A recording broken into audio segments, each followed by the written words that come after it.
She was like a mid-50s patient who was signed out to me on this team that we were treating, we're treating patients. She'd been there for 3 or 4 days. She was of the, this was back when we had a fairly large group of patients we were taking care of. She was by far the best. She was doing the best of the 15 or 20 patients we had. We were just checking in on her. She was doing well on the nasal cannula, high flow nasal cannula. We're going to downgrade her to regular nasal cannula. And, I was checking in on her. She was texting and, basically just allowing the oxygen to do its thing. And then 15 minutes later, she was found to not be breathing. And we were resuscitating her. And during the resuscitation, when someone's taken from a world where they're just normal, aside from the fact, she'd been on this respiratory support, but basically functioning, eating, and that's one of the weird things about coronavirus. Like when you're treating them, you're just allowing the oxygen and tincture of time to allow the virus to take its course. And now we're coming up with medications that might mitigate viral replication and, the inflammatory response associated with the second part of the disease pattern. But in the meantime, we're just allowing basically the patient to exist and do their thing. And when they're normal, they're just kind of doing normal things. So she was texting and then she crashed. She went into cardiac arrest. Like 15 minutes later, she was in cardiac arrest. We're resuscitating her. And during the resuscitation, I realized no one had taken her phone away from her. No one had stopped it. So her phone is in her lap as we're doing chest compressions. And I can see the text coming in, continuing a conversation that she had been engaged in 20 minutes prior, like normal, And it's just heartbreaking. It's heartbreaking because even though you don't really know this patient, in a very intimate way, you see the intimacies into their lives, and you're kind of, it's reiterated that these are people with their family checking in just like you are. And I think that those are important things to remember when you're kind of in the hustle and bustle of treating a lot of patients. And it's a reminder of how much is really at stake in this virus, that you can't just, you have to be just consciously vigilant, continuously vigilant.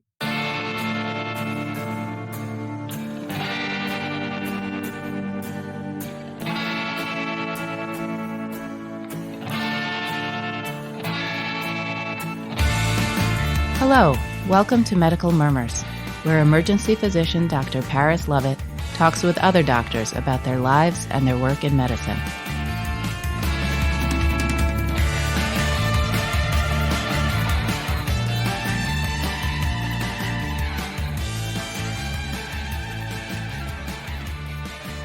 Hello, and welcome to Medical Murmurs, where I, Paris Lovett, chat with other doctors about their lives and their work in medicine. Today, we're changing the format a little. I have two guests. Both of them are emergency physicians. Dr. Mert Erogul and Dr. Josh Schiller are both at Maimonides Medical Center in Brooklyn, New York City. They are also the creators of Airway Stories, a podcast which tells amazing stories from the front lines. It's at airwaystories.org, and you should really check it out. Dr. Mert Erogul and Dr. Josh Schiller, welcome. Hi. Thank you. Thanks so much for joining. I asked them about some recent patient stories from the ER. Mert, do you want to share anything?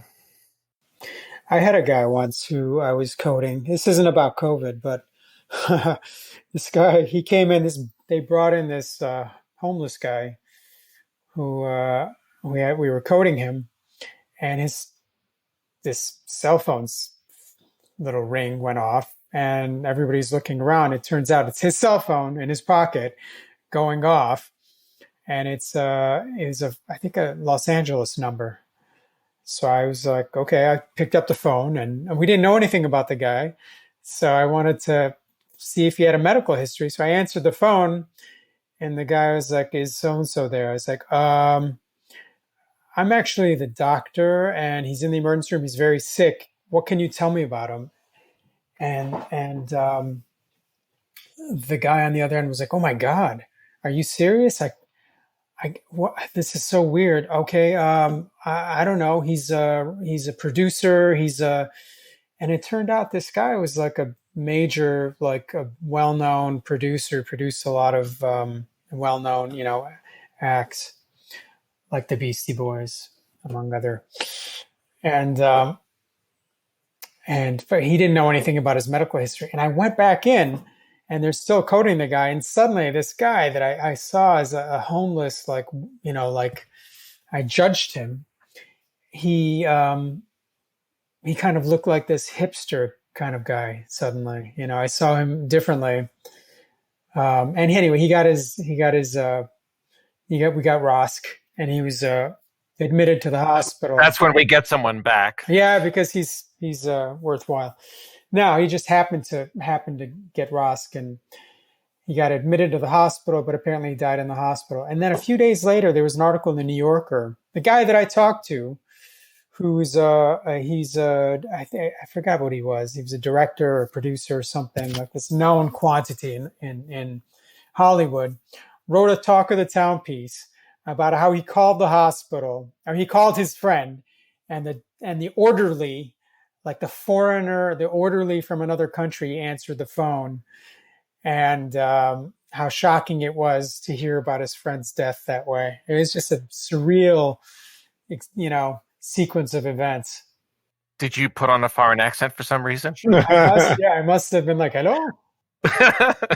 I didn't. You switched on your Turkish accent. Can you do that if you want to? He formed a judgment of me, just like I'd formed a judgment of that other guy.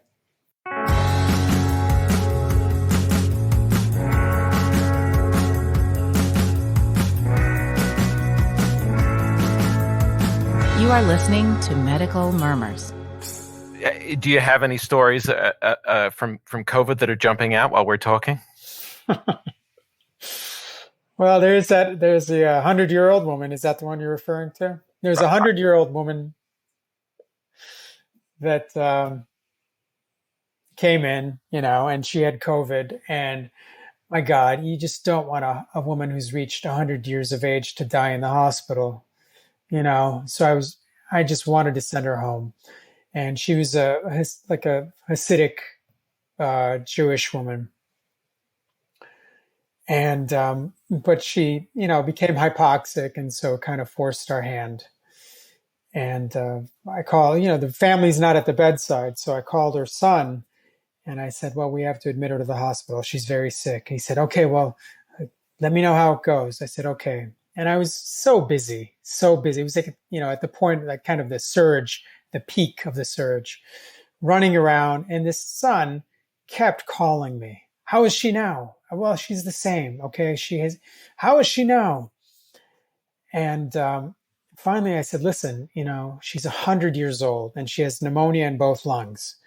Okay. She's not going to do very well. All right. So I have to get back to what I'm doing, but I just want you to know that it's very dire. It's very serious. And I hung up, and like 10 minutes later, he called back. How is she doing? And I said, listen, sir, she's not conscious anymore, and I'm very busy. And he's like, I need to talk to her. And I said, no, you can't talk to her. I'm too busy. Okay. He said, I need to say a prayer. And I said, what prayer? He's like, I need to say a prayer for a dying person. And so I stopped everything, walked over to her, and held the phone up to her ear. And he started praying, and he started crying, and he couldn't even get the words out. He was crying and praying for his mother. And suddenly I just felt, oh my God, everything kind of slowed down, and I felt like, I had been so checked out emotionally, and that it was really of value to kind of be restored to myself or brought back to myself. And he finished the prayer, in tears, and he said, thank you, doctor, bless you. And I said, thank you to him too, because it was like kind of an emotional wake-up call. That was a powerful moment. Yeah, it's a pretty striking story. I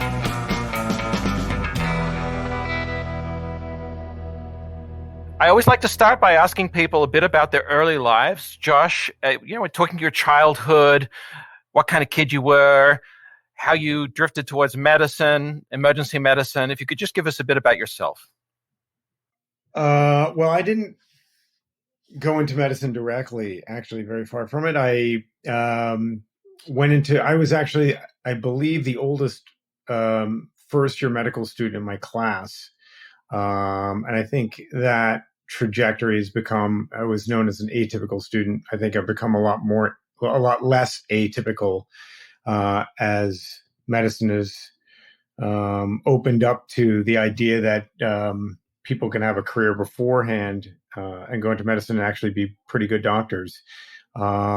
So I came upon medicine as a result of exploring different interests that I had that took me various places from college onward. And so I ultimately ended up in medicine, but I basically had worked overseas.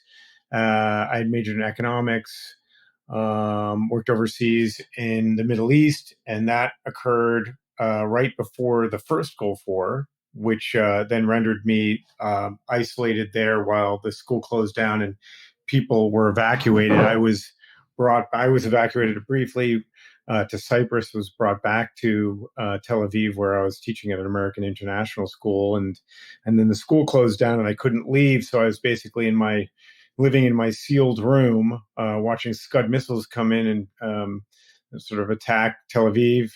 And then finally, after the war sort of subsided from the Israeli standpoint, went back to America and worked doing economic stuff and hated that.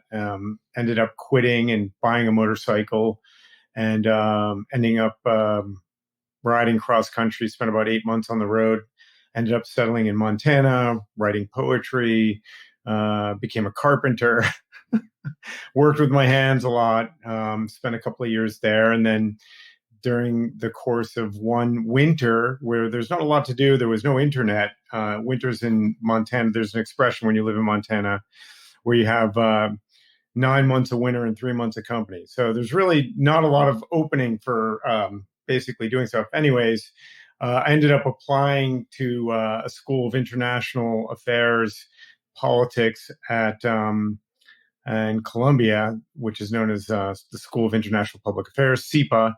After reading a book of Middle East history, I'd been in the Middle East, and calling the professor over the winter and asking him some of his ideas about what he was writing about. He was still there, still practicing.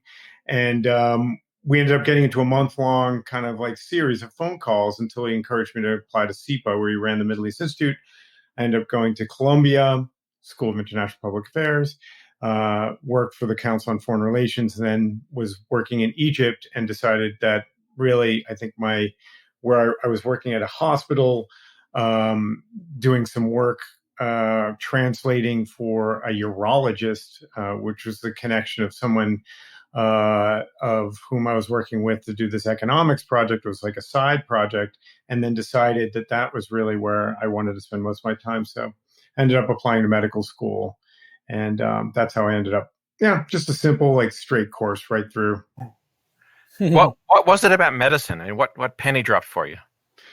Well, I originally thought I wanted to save the world by, but through diplomacy. I think I looked at diplomacy as a very sexy, very intellectual, heady enterprise where you're exchanging ideas and coming up with the best solutions given thoughtfulness and an awareness of the realities of the politics and geography and security issues and resource scarcity, economics, looking at the world through sort of the lens of resources, demand, and supply.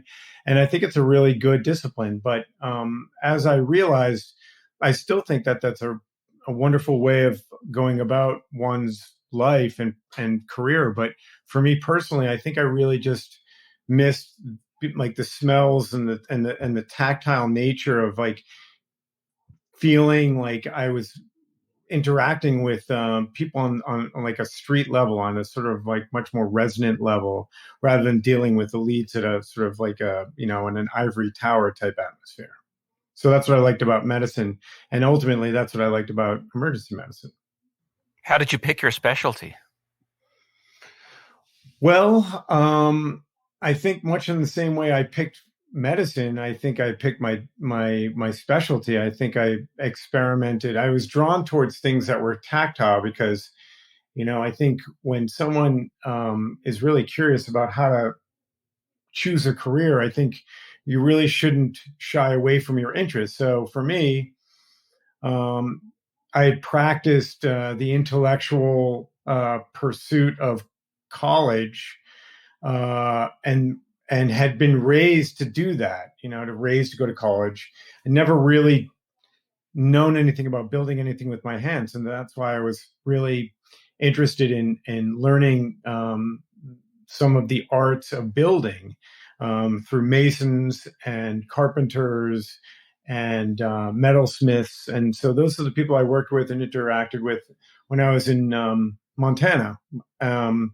And I still look at those people as mentors. I'm still in touch with many of the people that I worked with. And so instead of looking at each step of the way as a independent, mutually exclusive part of one's life, I think you accrue a skill set at every stage that you bring with you to the next stage. And so ultimately, by the time I went to I got to medical school, I really was interested in working with my hands, and so I was drawn to the surgical disciplines, but really liked the nature of variability and unexpectedness that one has when you're surrounded by undifferentiated patients.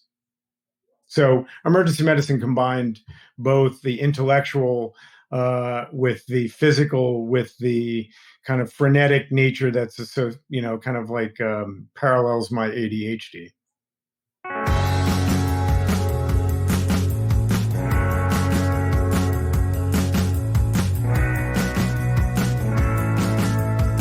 You are listening to Medical Murmurs. I'm going to bring in Dr. Mert Erogul. Mert, talk to me a bit about your early life, and then from there, how it was that you made a decision to go into medicine. Well, I think I've always, from a very early age, you see, my dad's a doctor. And actually, Josh didn't mention it, but his dad is a doctor too. And there's Mert, self-hating doctor. I'm sorry, Josh. And, at one point I taught medical students, and there was a room, 200 medical students. I asked how many of them had family members in healthcare, and over half of them raised hands. So there's something to be said about this process of socialization that happens when you have a family member who practices medicine, like the kind of guild aspect of it or whatever. But, from a young age, when somebody would ask me, what I wanted to do, I would say, astronaut or whatever. And my dad would say, and doctor, because that was the plan from a very early age. And I think my parents, were immigrants. I mean, I wasn't born in this country. I was born in Turkey. And part of the immigrant experience is kind of getting a foothold in the new land and getting a profession, So it was partly that very practical consideration. There was no question of, I want my son to achieve, actualize himself or find whatever he really wants to do. It's like, you're going to be a doctor, or an engineer or something. And there was a brief, intense rebellion when I went to college. I decided I was going to be a writer and make films. And that's what all my friends are doing. And I studied comp lit. I entertained the idea of, what do you do with comp lit, like graduate school? That seemed lame. I didn't know what I wanted to do. So I took the requisite science classes as well and was kind of adrift, wasn't really sure. I was interested in science. I was more interested in literature and writing. And so what I did, what seemed like the best thing to do, which was to take a year off and travel to India. So I was like in India, by the way, that was also a huge, rupture with my parents because my dad took me aside one day. He's like, "Listen, I'm not going to pay for this. So you're gonna end up with a guitar on your back, barefoot, walking across India." And I was like, "Well, that actually sounds really good. That's exactly what I want to do." And I was in India and Japan and Thailand or whatever, had this sort of adventure and met a lot of people without any borders or boundaries selling beads. And I was like, I really have to get a job at some point. And ended up in medical school and really struggled. Like I just didn't feel it was my identity. I didn't come to medical school in a way that many people do, which is that they've already made up their minds. I'm going to be a doctor. This is my calling. This is my passion. Instead, it was a sort of, I drifted into it and I was good at taking tests and good at, science or whatever. So I got through medical school and I actually, to my credit, did well. And I picked the field that I thought would give me the most opportunity to work a little bit and also then have my life, whatever that was going to be determined. And I looked forward to the time when I could, use emergency medicine as a kind of, trade that I could pick and choose, and then instead like really live my life. And the next thing I did my residency and I came to New York and I got involved in academic sort of, medical education, teaching, and it became like a full-time total commitment, like more so than, the person who's just doing shifts. And so I really kind of grew into it and it became my identity over time. And I'm glad I did. I mean, I feel like it really, enriched me. I mean, certainly the medical education part of it was good. And emergency medicine is tough. There are difficult aspects, and I don't know if we're going to get into that, but it's good to have some other sort of side gig in ER. But that was sort of my path. It was also a roundabout path, but maybe a little different than Josh's. So, Mert, you are. It sounds like you're in academics. You're 100% involved there, but you are doing other things. Among them is Airway Stories. Do you want to tell us a bit about that? Yeah. So, I mean, ER is a place where there are incredible stories. I mean, you encounter people you at very vulnerable moments, and there are always stories to tell. And it's interesting. It's interesting to hear the stories of your colleagues, and it's also, I think, therapeutic to tell your story. So Josh and I started this along with Arlene Chung, this kind of forum where we could, get together, tell stories. And we started with our own program at Maimonides. And then now we've spread all over the place and we have these regular events that hopefully, Paris, you'll come to one day. Or maybe, we'll do a virtual one actually on June 7th, I think. But doctors tell stories that are, funny, poignant, challenging, embarrassing. I mean, the whole range of experience. And it really does, it's a healing and also it's a learning experience. And also it's fun. It's a good opportunity to have a couple of drinks and just have a good time. And that's at airwaystories.org. And I think people should really check that out. Yes. So we're in the midst of all this COVID stuff. You guys are in New York City. You've had a very different experience from me. I just, like you, I'm an emergency physician, but I have not been practicing in New York City. And over the past 2 months, I have thought several times for sure I had someone with COVID, and I have yet to have one rule in. And that couldn't be more different, I know, from what you're seeing. So I was wondering if you could tell me what it's like and share some stories. Well, I had a guy today who didn't have COVID. That was kind of interesting. Yeah, that's like the novel story these days from Brooklyn. It hit us hard. I mean, we were I mean, I remember watching the news and looking online and seeing what they were dealing with in China and just sort of head smack, like people dying in the streets and spraying the streets, and they were literally washing their currency because they didn't know how this thing was spreading. And it was kind of vaguely interesting. And the next thing you know, it just like rushed up on us, and it might have been circulating in New York, a long time ago before we knew about it. But we weren't ready for it. And our hospital, like many hospitals, stocked personal protective equipment in a sort of just-in-time fashion. So when it ran out, there was no supply chain. The supply chain had broken down, and so we were basically rationing from day one. I mean, a lot of the N95s kind of disappeared, like people took them home, and we all had these surgical masks. And at the end of the day, you'd put your surgical mask in a paper bag, and the next day pick it up. And the funniest experience I had was like day 4 of my surgical mask. I put it on and I was working, and then I sort of went to the bathroom and I realized I put it on backwards. It was this kind of sad trombone, like wah, wah, wah.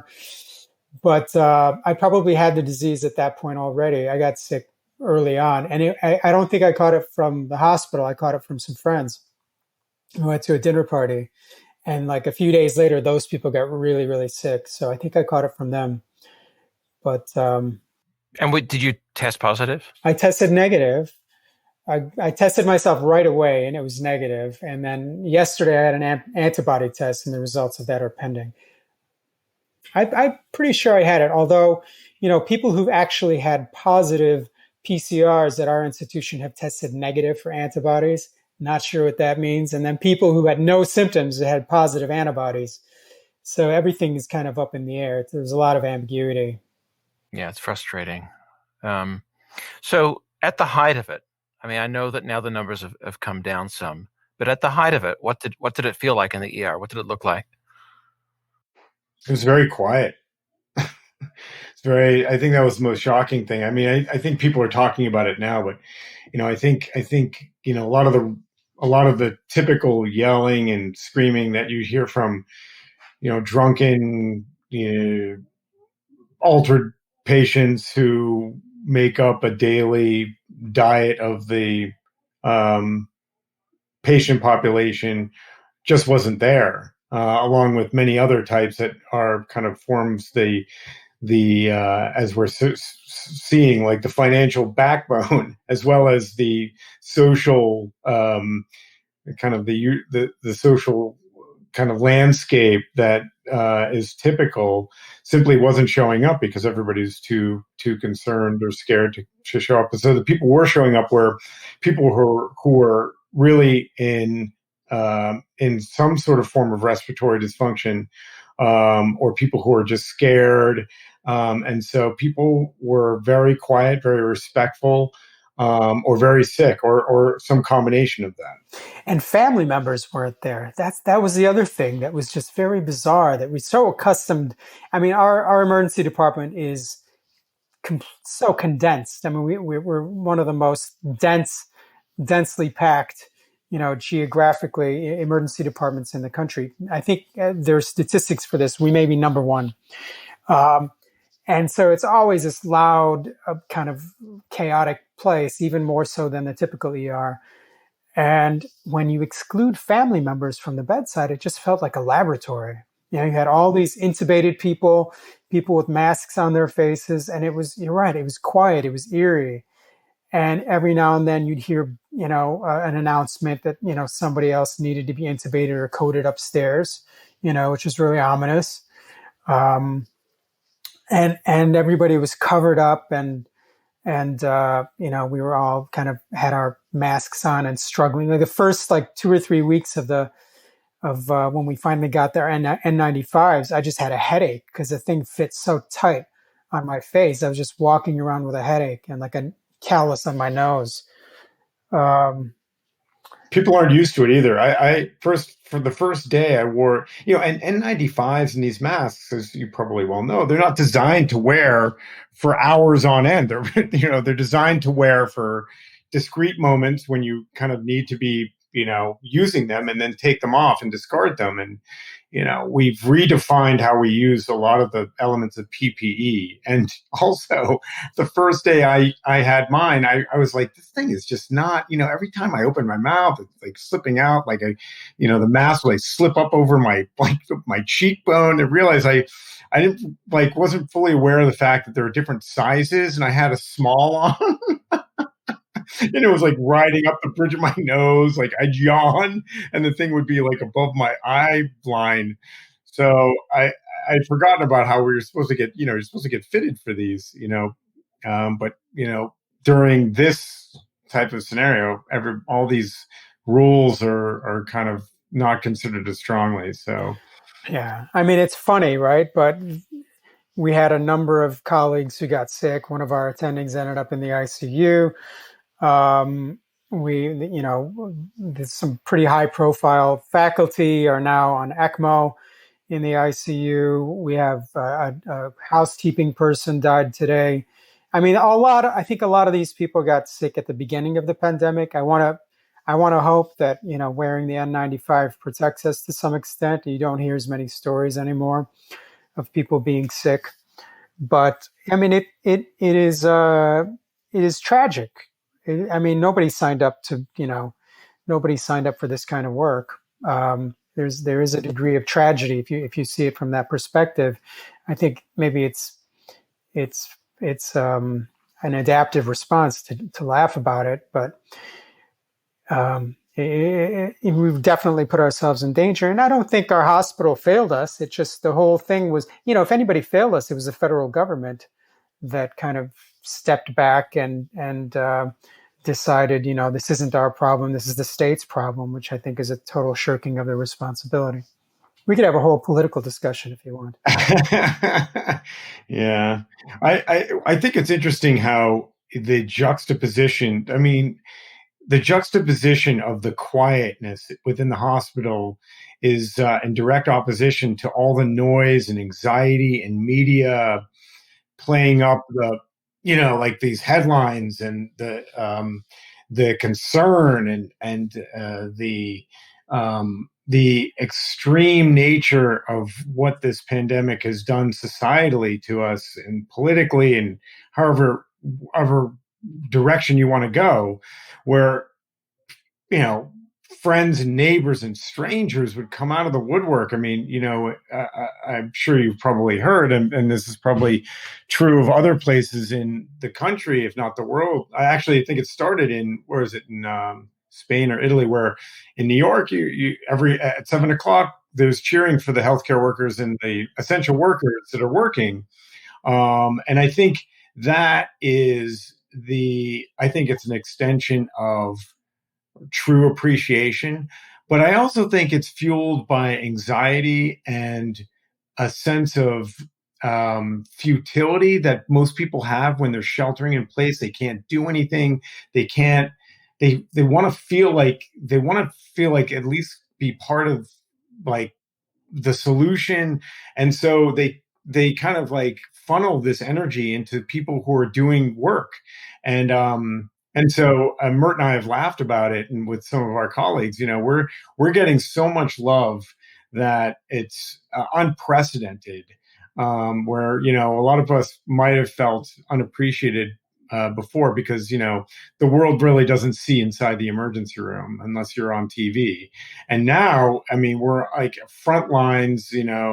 Essential workers is headlined on every newspaper every day, all day long, to the point where I feel like if I see another person take a selfie with their PPE on, I'm just going to be like, going to barf into my N95.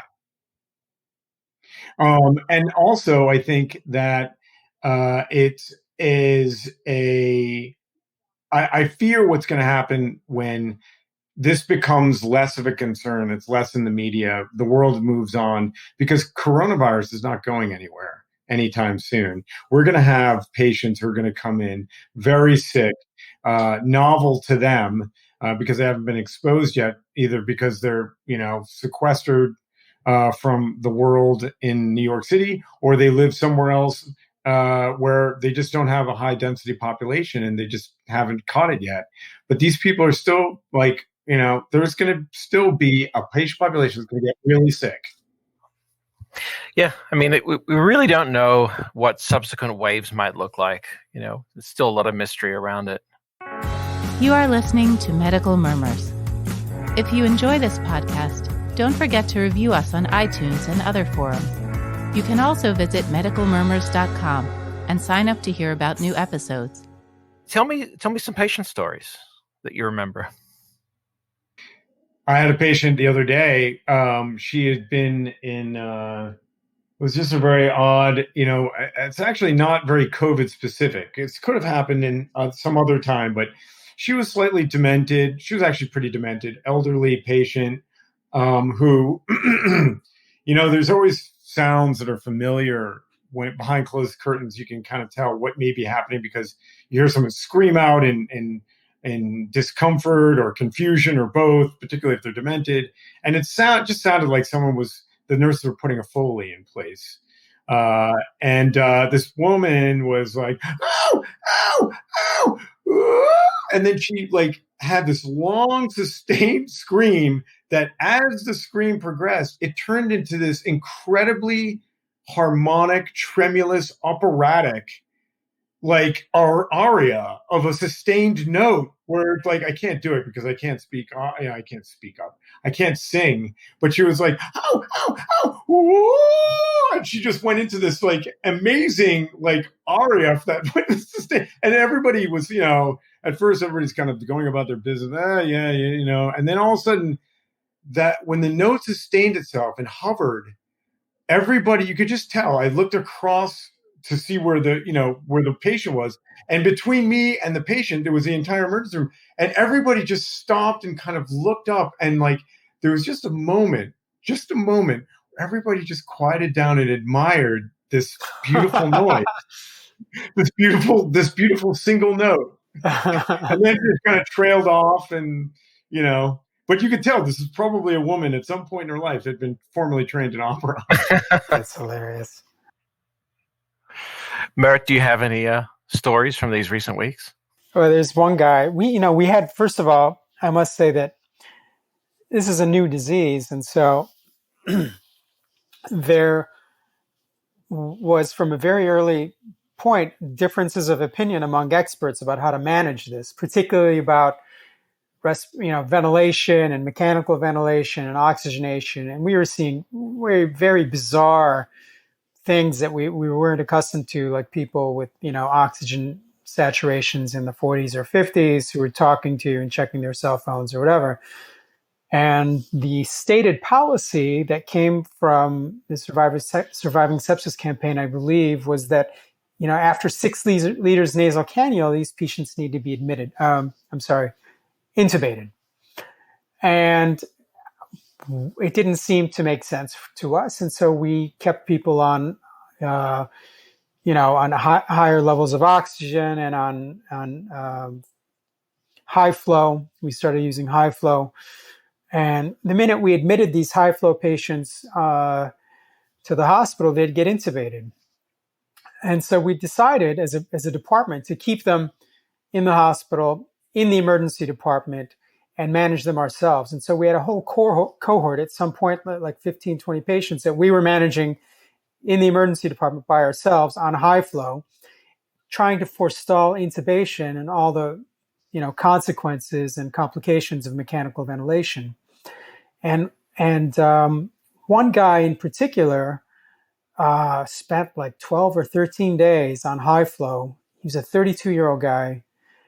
And at one point, he couldn't lie on his back because he desat. And so we had him, like a soldier, prone for 10 days and hardly sleeping,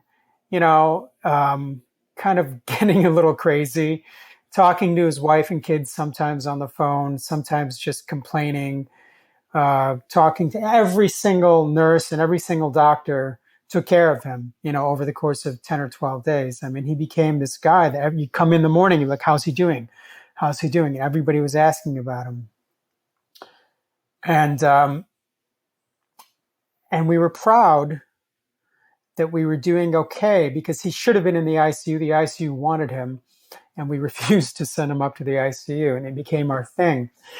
And he got up into the mid-90s. He was satting well, and then something happened. He must have thrown a clot, or I don't know what happened, and he crashed a few days ago, and he ended up getting intubated. Now he's on ECMO in the ICU, which was, I mean, I didn't realize the extent to which we were all invested in his well-being and his care. And it really, we took a chance. We kind of had an experience that's not entirely common to us in the emergency department. We had developed this long-term relationship with this guy, and it was disappointing. I mean, I think we're all proud of what we accomplished by keeping him alive and off a vent for that long. That's a big deal. A lot of people, if you're on a vent for 12 days with this disease, you end up with a lot of, like lung damage and renal failure and so on and so forth. And he went up without those problems. But I wish it were a happier story to be able to tell. But we really did get attached to him. I remember, and it's unique for emergency medicine. You tend to forget that, that you're really having continuity of care. We did form like this service where we basically tried to take ownership of the patients we felt like we needed to have support respiratory wise as much as possible. We're still doing that. But the extension, as Mert mentioned, is that, we would end up taking care of these, we were taking care of these patients for days, if not weeks on end. And so we're formulating these different relationships that we're used to. And it really does bring out a part of, the doctor part of our personalities that maybe is undeveloped or hasn't really been fully developed because of the fact that most of our patient population we deal with in, a moment, and then we discharge them for someone else to follow up with. But that's the nature. That's the nature of the specialty. And, just for people that aren't doctors or don't work in ERs, I mean, the nature of emergency medicine is that people come in, and within an hour or 2 or 3, you make a decision. They're either going home or they're being admitted. But either way, if they're going home, they leave. And if they get admitted, you get a bed for them on an inpatient floor, and another doctor takes over their care, and you move on to the next patient. And so we don't have that ongoing relationship to them. But it seems in this case as though all of this sprang from a difference in philosophy over management, essentially whether to intubate or not. And, as I said at the beginning, I have been working in an area that has not seen anything like the activity of COVID that you guys have seen. But I've certainly been, very much involved in reading the shifts in perspective. And I remember very early on, we were being encouraged. It seemed as though people did better with early decision to intubate and artificially ventilate.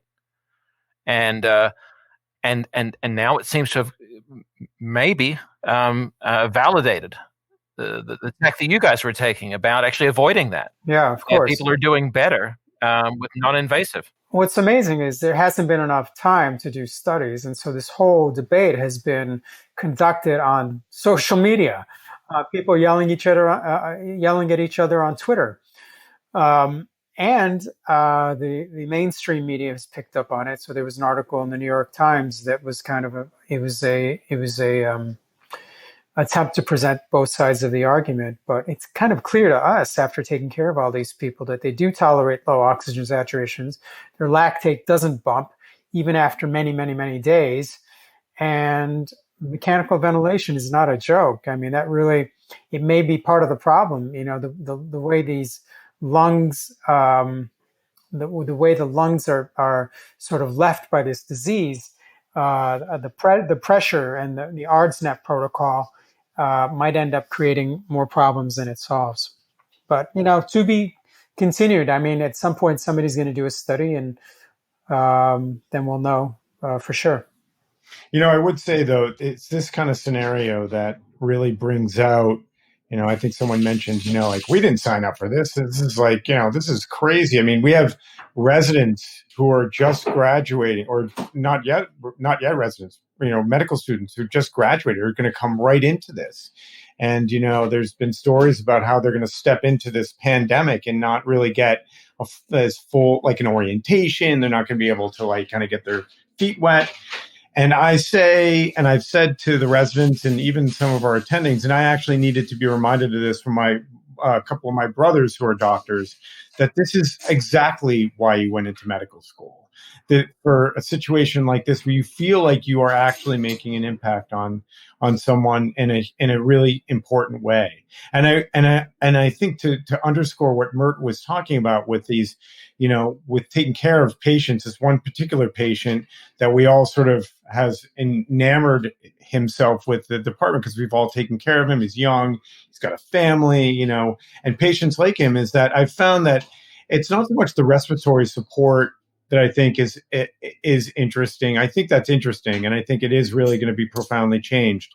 But I also think it's really interesting from the continuity of care standpoint, that I realize that when taking care of this particular patient and patients like him, that really what they want most is they want things that are super simple. And so I would sit with him at his request and other patients' requests and simply allow him to stroke my hand, which sounds weird. It sounds weird. And he would request it in a way where he knew it sounded weird. And he wasn't trying to be weird. He just would simply say, look, I've been here for 10 days. I didn't realize this ever before, but I really need to feel somewhat the simplicity of the human touch.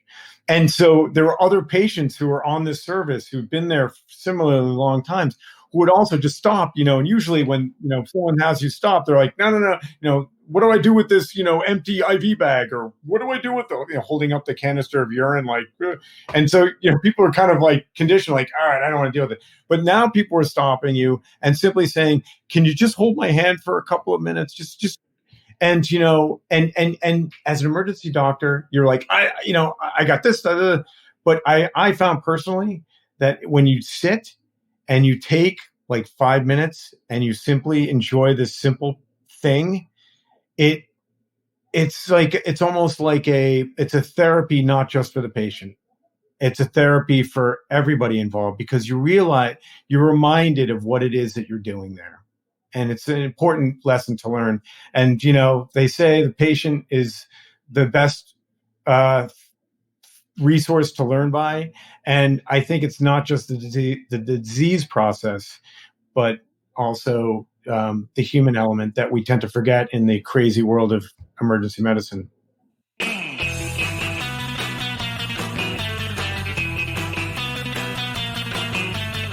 You are listening to Medical Murmurs. My ERs have been quiet like yours. The absolute volume is down. People are sicker. The people that I do get, I'm admitting at a very high rate. I know Maimonides actually has a very high admission rate all the time. But my admission rate has been high. All the diabetics now are DKA, meaning that they're sick. They're not just a little out of whack. And, everyone who's got heart failure has been off their meds now. I think we're going to see a huge volume spike now.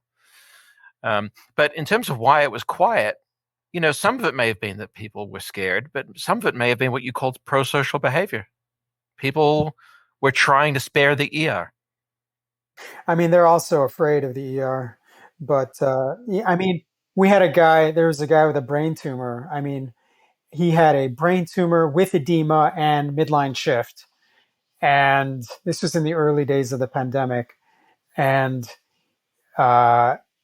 he refused to be admitted for surgery because he was afraid of catching the disease. And he actually eloped. when we weren't looking, he ran away because he was so afraid of COVID that he couldn't judge. He couldn't make a judgment about how dangerous his brain tumor was. But people are dying at home for sure. I mean, it was the same thing in Italy, the all-cause mortality. There was excess mortality above and beyond the deaths from COVID. And the same thing, we believe is happening in New York. Like people are just staying at home and dying of whatever. Like there are no stroke codes. There, I don't know, there's no appendicitis. It's like, it's just not happening. And then every now and then you'll see somebody with an advanced presentation of the disease come in and they just can't hold out. But I agree with you. When things finally clear up, it's going to be the worst 3-day weekend in history. It's just going to be like, I mean, this is the truth about emergency medicine. Some of this care is care that they make a choice about when they come. And that's why when you get a 3-day weekend, the volume's down of the 3-day weekend, and then straight after that, you get a spike in volume because people hold off their emergencies. Yeah. I wonder, have you talked to any internists about how their practices are going? Because I know that their incomes are in danger, right? I mean, they're not getting office visits. And I mean, it's just kind of people are actually being furloughed. I've got friends I know doctors who've got no income. Yeah. Yeah, I think that's going to happen more and more. I think 6 months from now, if there's no second wave or third wave, I think there's going to be a lot of hospitals retrenching because they're losing huge amounts of money. Yeah, but if the volume, I think the volume will be bounced up. It will bounce back up. I suspect it will. Yeah, I mean, there's almost certainly going to be a second wave. I mean, when you open up the city, if you have 20% of the people in New York have antibodies, that means 80%. Yeah, that's a disappointing figure. Is ready to contract the disease and show up to the emergency room. So there's that. And I mean, the rest of the country, what is it, like 95% of the country or 98%? But I guess the open question is, as whatever happens, I mean, I don't think we will be doing the same thing we were doing in February. I don't think. No, in terms of the population, I don't think, in February, people were not wearing masks. People were not cleaning their hands. They were not keeping distance. They were using the subway without thinking too hard about it. So I think a lot of those things will be different, and we will see how it plays out.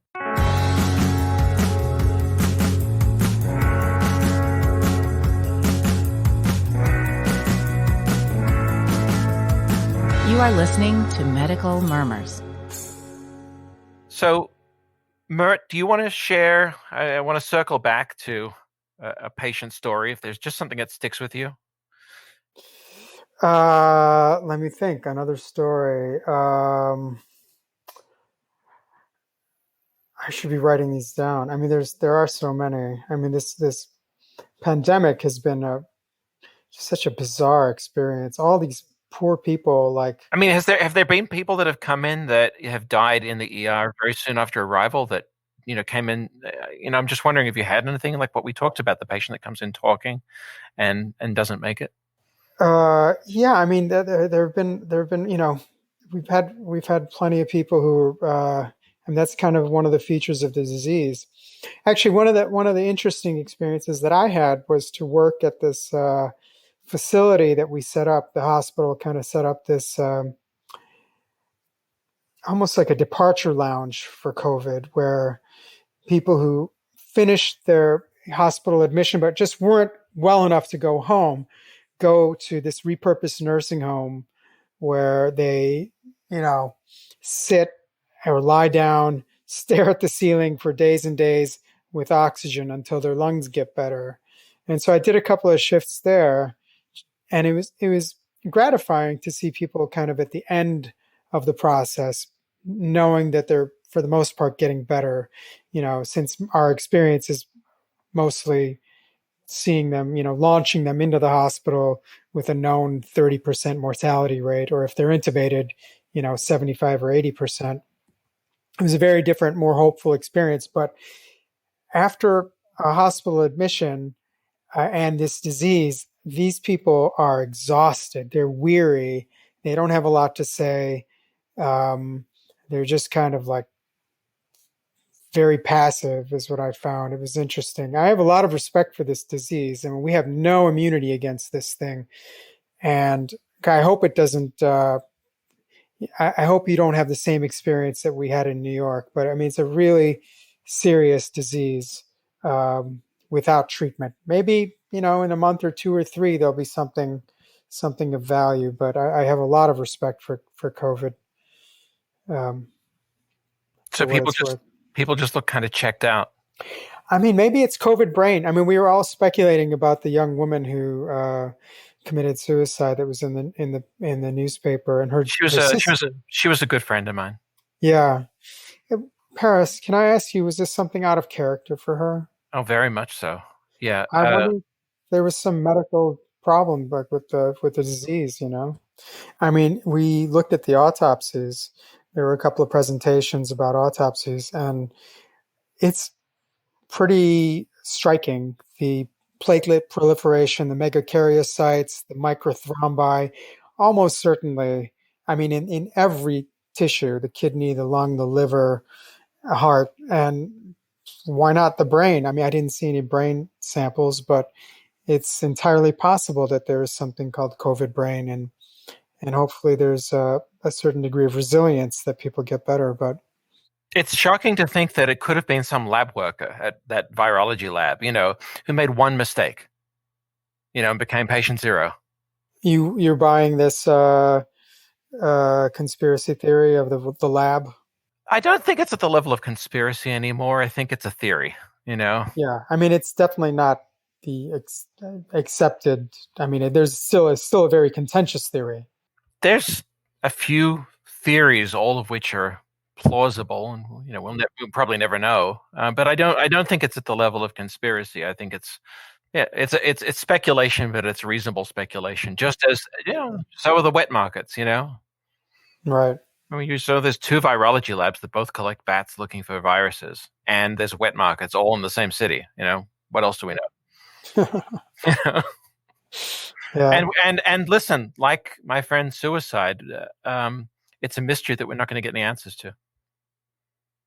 Yeah. There's nothing we're going to do that's going to answer that question. Yeah. So you were going to tell me a patient story. I mean, just something that's come recently that just stuck with you, a person. Boy, I'm coming up with a loss. I know I have a ton of stories. I mean, when people come in with COVID, I mean, what are they like? Can you just think of someone who's pretty typical for you that you might have seen them, a month ago, and just kind of vaguely recall what they were saying?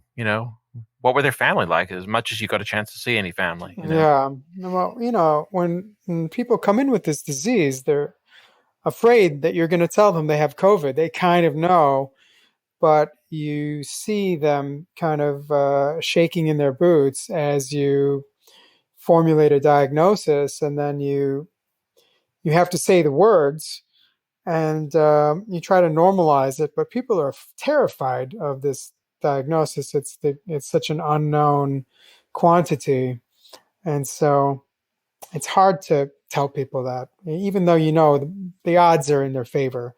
Especially young people, the odds are in their favor. And at the beginning, we had a lot of sort of Latin American guys, like Mexicans, Guatemalans, Ecuadorians, one after the other, coming in, trouble breathing. And I don't know what was going on, whether they kept working or they were all giving it to each other. But, and then you have to talk to them in Spanish. And the problem is these guys, they don't live alone in their, 2-bedroom apartment. They live with like 5 other guys or their family members or a grandmother. And so it creates all these social issues in Brooklyn, which is, a perfect place to grow a pandemic. It's like immigrants living in close quarters, and people need to go to work.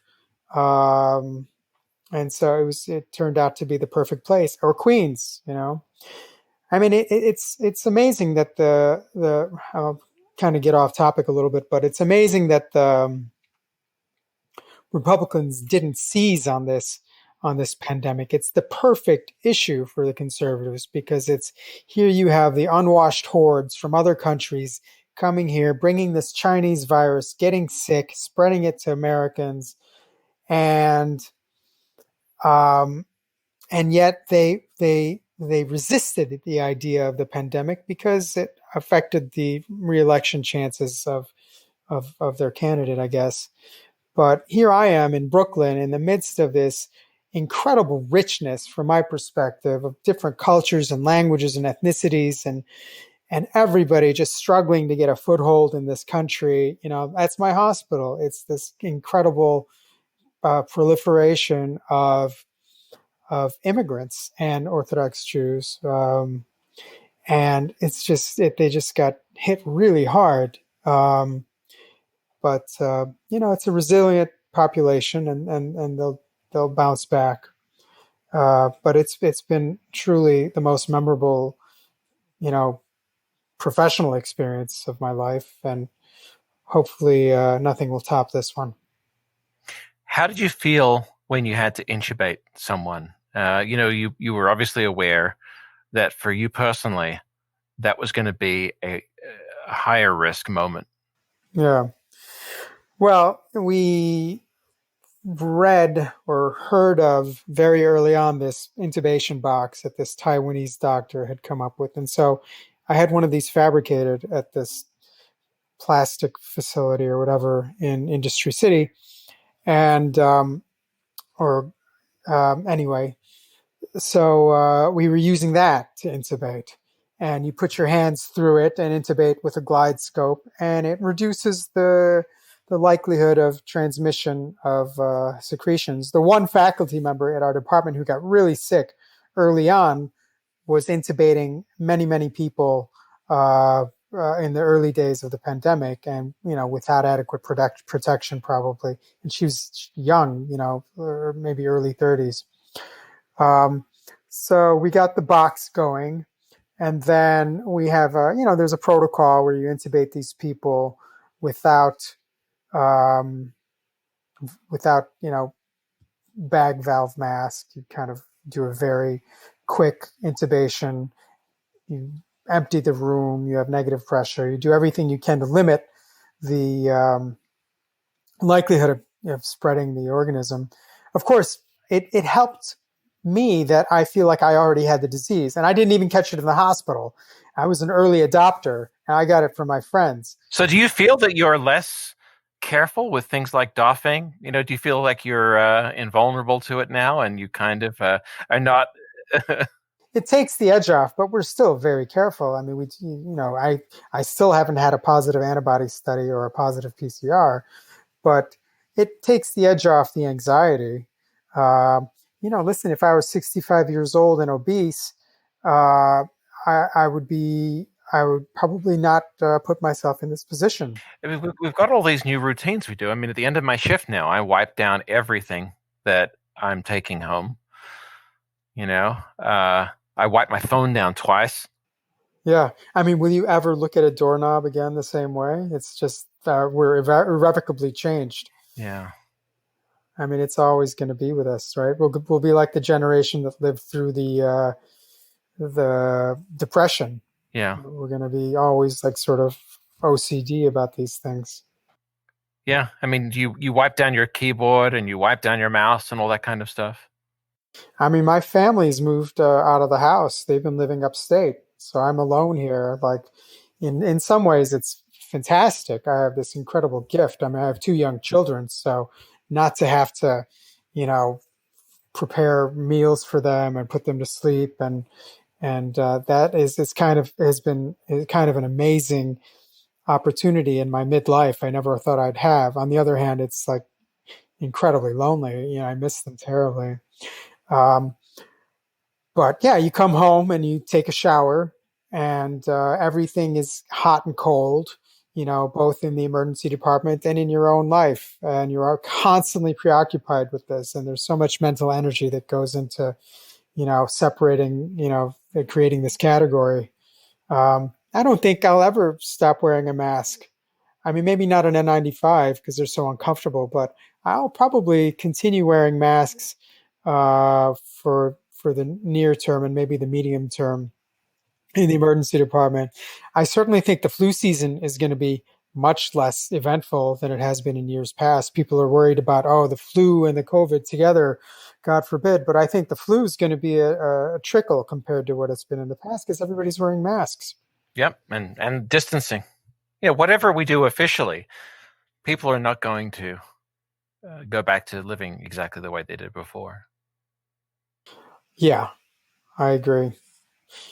But it's really captivated the imaginations of so many people in my life. I mean, everybody's thinking about it constantly. I mean, it maybe less so now. The beginning was insane. The beginning of the pandemic was really, there was so much ambiguity and uncertainty about where this was going, and people were dropping off left and right. And, it was a scary time for sure. And things have calmed down a little bit.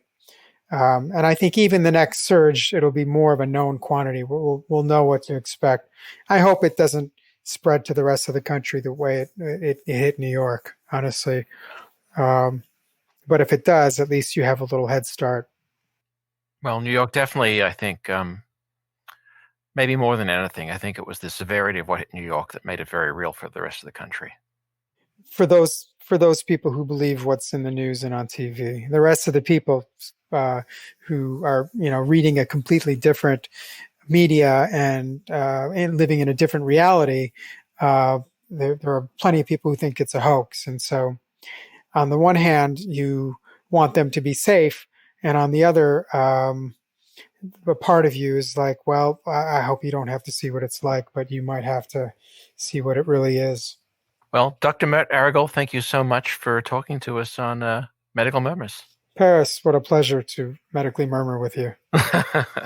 Dr. Joshua Schiller, thank you for appearing on Medical Murmurs. It was great to meet you, and we'll talk again.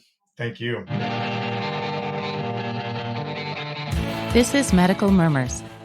If you're a medical student or just interested in medical careers, there is another episode with the same guest, where we focus on career questions such as how best to get into a specialty and develop a career. It's called Medical Murmurs Medical Student Edition. Check it out.